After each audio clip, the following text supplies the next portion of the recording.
Salut à tous, on se retrouve aujourd'hui pour parler du FC Barcelone en ce dimanche 26 mars où on commence directement avec le Classico féminin qui avait lieu hier soir entre le Barça et le Real Madrid et les filles se sont imposées 1-0 contre le Real Madrid. On peut que les féliciter bien sûr, cette équipe du FC Barcelone féminin qui performe en Liga, qui performe en Ligue des Champions. N'oubliez pas qu'elles ont remporté leur quart de finale aller 1-0 du côté de l'AS Roma. Puis là de nouveau une petite victoire, de nouveau 1-0 contre cette fois-ci le Real Madrid. L'équipe actuellement deuxième du championnat espagnol féminin ou même masculin, c'est la même chose. Donc tout en haut, le Barça masculin et féminin. Donc en haut, c'est les hommes plus 12, on sait, pour l'équipe masculine contre le Real Madrid. Et concernant les filles, en bas, donc 69 points. Et le Real Madrid, 56 points, 13 points d'écart, donc 12 points. Plus 12 pour les hommes, plus 13 pour les filles. Donc ça sent bon que ça soit pour les filles et pour les hommes, ce titre de champion de Liga en fin de saison. On va parler cette fois-ci des joueurs actuellement du Barça en sélection. On commence tout d'abord avec Ter Stegen, le gardien allemand. Donc il jouait hier avec l'Allemagne et l'Allemagne s'est imposée 2-0 contre le Pérou. Et il a joué tout le match. Ter Stegen, ça fait plaisir pour lui. Donc belle partie pour lui et de nouveau un clean sheet pour Ter Stegen cette saison. La même chose les gars pour l'Espagne qui joue contre la Norvège hier et l'Espagne s'est imposée 3-0. N'oubliez pas qu'il y a deux joueurs du Barça actuellement en sélection espagnole. Ils ont joué les deux. Donc Gavi a joué 58 minutes de jeu. Il a commencé titulaire. Il a joué on va dire une heure de jeu. Et Alejandro Balde a joué le match entier. Donc félicitations bien sûr à ces deux-là. On peut voir le 11 de départ. Voilà le couloir gauche. Couloir 100% Blaugrana, Balde et Gavi. Donc voilà, belle partie bien sûr de la sélection espagnole. Une belle victoire 3-0. Et à noter que Balde a été décisif. En plus je crois que j'en avais parlé il y a quelques jours que c'était le défenseur gauche en Europe dans les gros championnats qui avait créé le plus d'occasions et délivré le plus de passes D. Encore une pour lui hier, c'était pour le but de Daniel Mo. Donc félicitations à Alejandro Balde. Tiens, quelques photos de la rencontre hier avec Gavi, Balde qui avait le numéro 3 ou même Olmo. Un joueur peut-être, des fois on entend des rumeurs qui pourraient venir du côté du Barça, on verra, mais bon, voilà, félicitations à l'équipe espagnole et ça fait la une aujourd'hui du journal Sport, donc des débuts parfaits on peut dire, voilà, par rapport bien sûr à cette victoire de l'Espagne.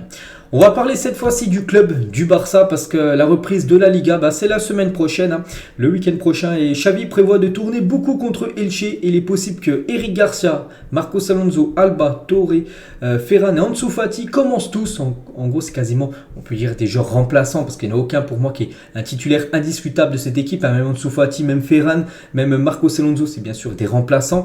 Et voilà, tous ces joueurs-là, ces 6 joueurs-là devraient commencer titulaires lors du match contre Elche. C'est la semaine prochaine. Il n'y a pas, ça sera un match de Liga, puis après ça sera le match de demi-finale retour de Coupe du Roi contre le Real Madrid. C'est pour ça, il ne veut pas prendre de risque, Xavi. Il veut faire déjà un petit peu tourner son équipe parce qu'il y a quand même plus 12 au classement. Et voilà, même les remplaçants peuvent faire le taf contre l'équipe de Elche, qui est l'une des équipes les plus mauvaises du championnat. Puis après, bien sûr, avoir tous ces joueurs à 100% pour le match, le jeudi d'après, bien sûr, contre le Real Madrid. Et concernant ce match, Barça-Real Madrid imprévu, ça sera début avril, je crois que c'est le 5 ou 6 avril exactement. Donc tous les billets ont été vendus. Là, ça a été la même chose.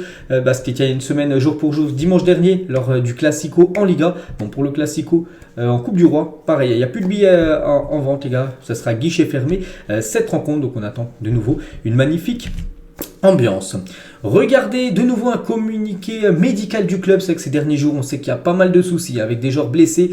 C'est Christensen, on sait qu'il était blessé quand même. En fait, c'était blessé avec le Danemark il y a quelques jours. Et du coup, il a passé des examens parce qu'il est revenu à Barcelone se soigner. Il a passé des examens. Les examens réalisés sur le joueur Andreas Christensen ont montré une blessure au niveau du muscle solaire.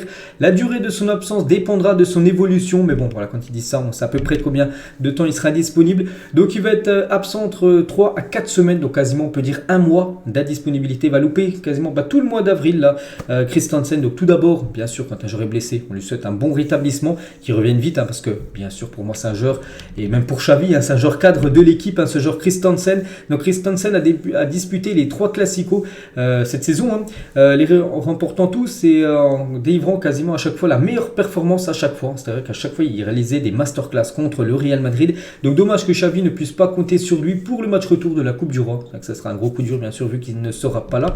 Christensen, et ça devrait être Marcos Alonso qui devrait le remplacer dans la défense. Donc voilà, ça devrait être Marcos Alonso et Araujo en défense centrale, ou peut-être avec Koundé, je ne sais pas où Koundé sera peut-être dans l'axe et Araujo couleur droit pour de nouveau stopper on va dire Vini Junior. Donc voilà, mais ça sera Marcos Alonso qui remplacera Christensen. Et le point médical aussi avec les autres joueurs qui ne seront pas là. Donc Frenkie de Jong, n'oubliez pas, 2 semaines indisponible. Pedri 3-4 semaines, Araujo disponible lui, Christensen 3-4 semaines et Dembélé 3-4 semaines. Donc en gros fin du mois d'avril, là dans quasiment un mois, il doit y avoir le retour de Dembélé, Christensen et Pedri, à 3 cadres de l'équipe. Donc voilà, quand même tous ces joueurs, enfin à part Araujo, les 4 là, De Jong, Pedri, Christensen et Dembélé sont forfaits la semaine prochaine contre l'équipe du Real Madrid. On va parler de Pedri les gars, Pedri j'ai dit qui est absent encore quasiment un mois.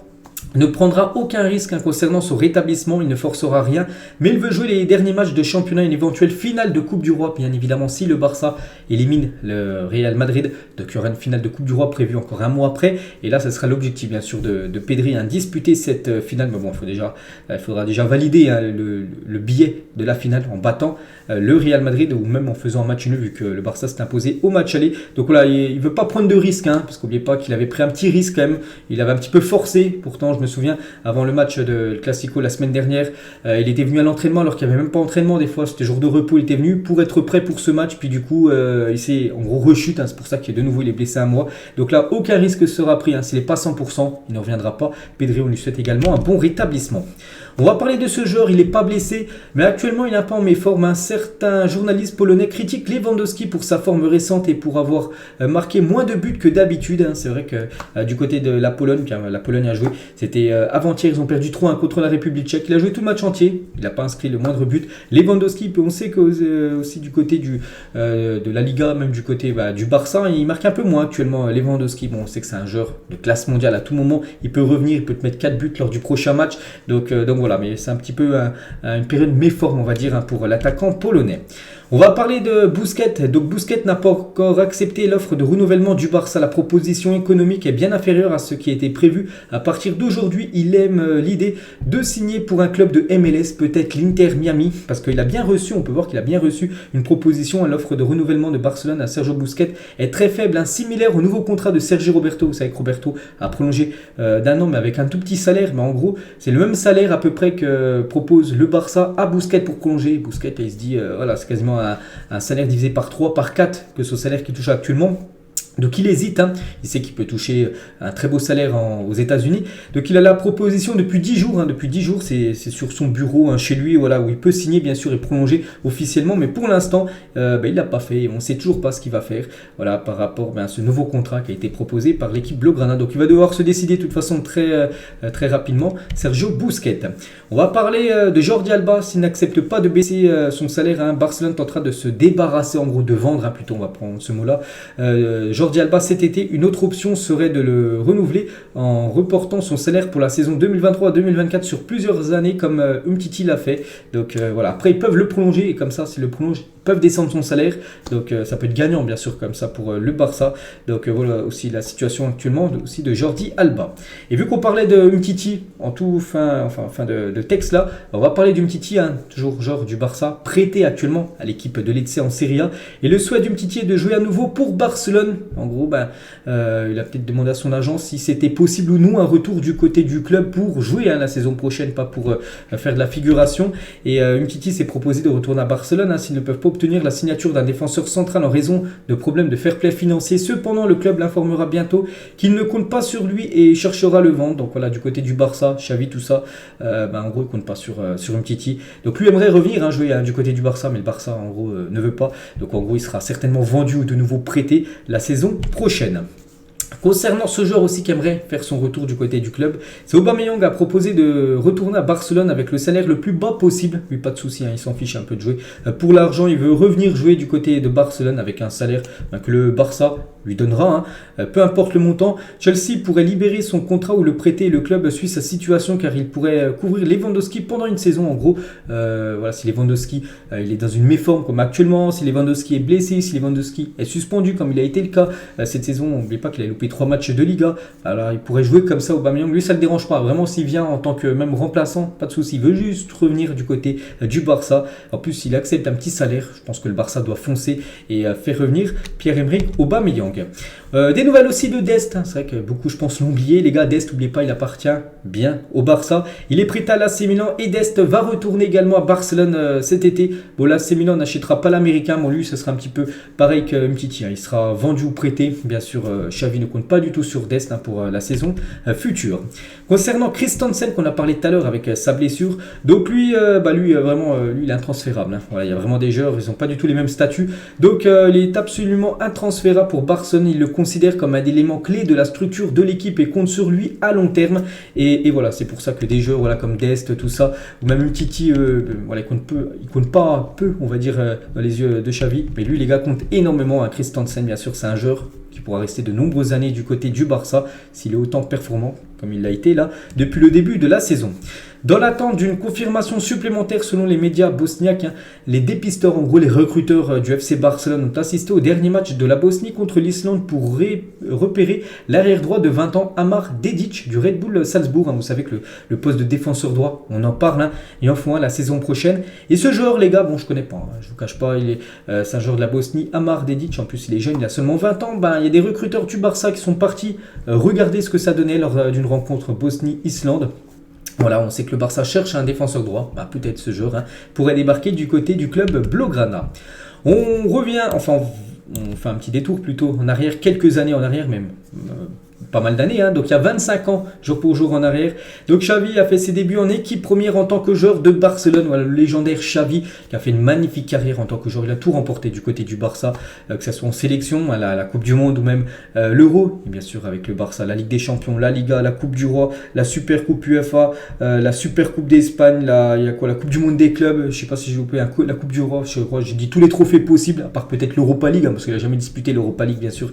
Xavi en tant que joueur, il a tout remporté. Ce joueur, donc voilà, il y a 25 ans jour pour jour, il faisait ses débuts. Maintenant, c'est le coach de cette équipe Blaugrana, donc un nom qui restera à jamais gravé, bien sûr, dans l'histoire du FC Barcelone. Et en 124 ans d'histoire, Barcelone n'a remporté que 3 titres ou plus en 11 saisons. Cette saison, Xavi a déjà remporté la Super Coupe d'Espagne et est sur le point de remporter la Liga et la Coupe du Roi. C'est vrai qu'en début de saison, après l'élimination, souvenez-vous, en Ligue des Champions, on disait encore que la saison, voilà, elle a gâché tout ça, puis du coup, là, elle va peut-être plutôt bien se terminer comme cette saison avec déjà un trophée, la Super Coupe d'Espagne remportée, la Liga, ça sent très très bon, et la Coupe du Roi, il va falloir confirmer lors du match retour. Imaginez les gars, il y a la Super Coupe d'Espagne, la Liga et la Coupe du Roi, ça sera vraiment une très bonne saison. Déjà sur le territoire national. Après la saison prochaine, il faudra conquérir l'Europe et mieux performer en Ligue des Champions, parce que la 2 années d'affilée où tu sors dès les huitièmes, dès les phases de poule plutôt, donc c'est pas possible pour une équipe comme le Barça. La saison prochaine, il faudra viser au moins les demi-finales de la Ligue des Champions.